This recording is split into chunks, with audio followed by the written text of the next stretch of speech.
Panorama group, जो सोचता है वो करता है। आपके अपने सपनों का आशियाना। नमस्कार, देख रहे हैं आप सिटी पोस्ट लाइव और मैं हूं आपके साथ पूजा शर्मा। स्वर्गीय रामविलास पासवान के दिवंगत होने के बाद पशुपति पारस ने अपने भतीजे चिराग पासवान के करियर पर विराम लगा दिया था और अब समय ऐसा बदला कि चिराग पासवान के चमक के आगे पशुपति पारस फीके पड़ गए हैं। अब कई तरह के सवाल उठ रहे हैं कि पशुपति पारस अब क्या करेंगे, क्योंकि एक उम्मीद लगाई जा रही थी, एक कयास लगाई जा रही थी कि एनडीए पशुपति पारस को राज्यसभा भेज सकती है, लेकिन एनडीए अपने कोटे से उपेंद्र कुशवाहा को राज्यसभा भेज रही है। तो ऐसे में कई तरह के सवाल उत्पन्न हो रहे हैं कि पशुपति पारस का करियर का क्या होगा। क्या राजनीतिक करियर पशुपति पारस का खराब हो जाएगा, खत्म हो जाएगा? चलिए इन सारे सवालों का जवाब हम आपको देंगे इस रिपोर्ट में। लोक जनशक्ति पार्टी राष्ट्रीय के नेता अब भी लोक जनशक्ति पार्टी रामविलास के प्रमुख चिराग पासवान के खिलाफ आग उगल रहे हैं। वैसे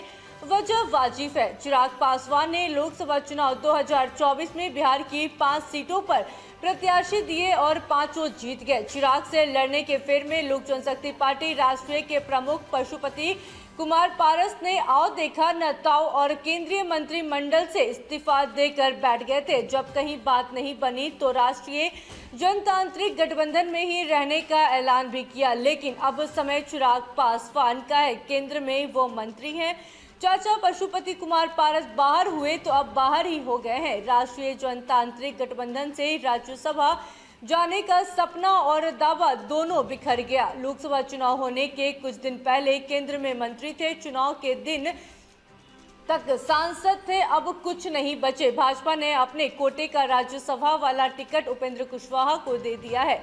बड़े भाई दिवंगत रामविलास पासवान के बेटे चिराग पासवान को हाजीपुर लोकसभा सीट पर 2024 में चुनाव के लिए नहीं उतरने देने की जिद ठान पशुपति कुमार पारस ने खुद ही पैरों में कुल्हाड़ी मार ली। पारस ने राजग में सीट बंटवारे तक चिराग से समझौता नहीं करते हुए एनडीए सीट शेयरिंग की घोषणा के बाद केंद्रीय मंत्री के पद से इस्तीफा दे दिया था। दरअसल वो समय को नहीं समझ सके और न ही भारतीय जनता पार्टी के हाव भाव को। वो समझ नहीं सके कि भाजपा ने एक समय चिराग पासवान की जगह पशुपति कुमार पारस को तवज्जो इसलिए दी थी क्योंकि बिहार के मुख्यमंत्री नीतीश कुमार बुरा न मान जाए।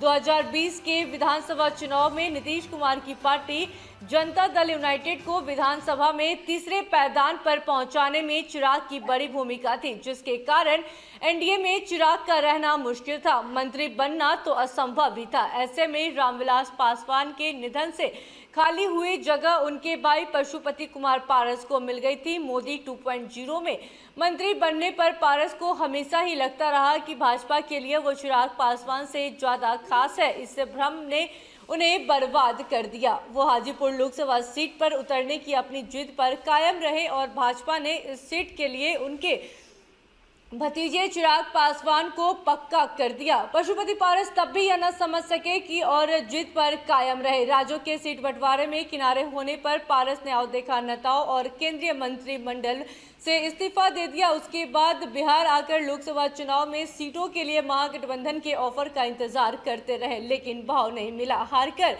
पशुपति पारस ने वापस राजग के प्रति आस्था जताई। एक के बाद एक कई प्रेस कॉन्फ्रेंस किए, पुरानी तस्वीरें शेयर की, राजग की चुनावी जनसभाओं में भी रहे। लोकसभा चुनाव की गर्माहट के बीच अप्रैल में उन्होंने कहा कि भाजपा ने उन्हें राज्यसभा का भरोसा दिलाया है, लेकिन मंगलवार को वो भरोसा और दावा दोनों हवा हो गए। राजग ने भोजपुरी अभिनेता पवन सिंह के हाथों वोट काटे जाने से काराकाट लोकसभा सीट गंवाने वाले पूर्व केंद्रीय मंत्री उपेंद्र कुशवाहा को राज्यसभा का टिकट दे दिया। पशुपति कुमार पारस अपने बड़े भाई रामविलास पासवान के करीब थे। उन्हीं के बेटे से राड़ लेकर पारस अब परेशान है। अब वो राजग में बने रहते हैं तो 2025 के बिहार विधानसभा चुनाव में अपने लिए उम्मीद लगा सकते हैं। दूसरी तरफ महागठबंधन में जाने का विकल्प तो है, लेकिन ऐसा करना शायद बेकार हो जाएगा, क्योंकि लोकसभा चुनाव में राजग से नाता तोड़ने के लिए वो लालू यादव और तेजस्वी यादव के भरोसे ही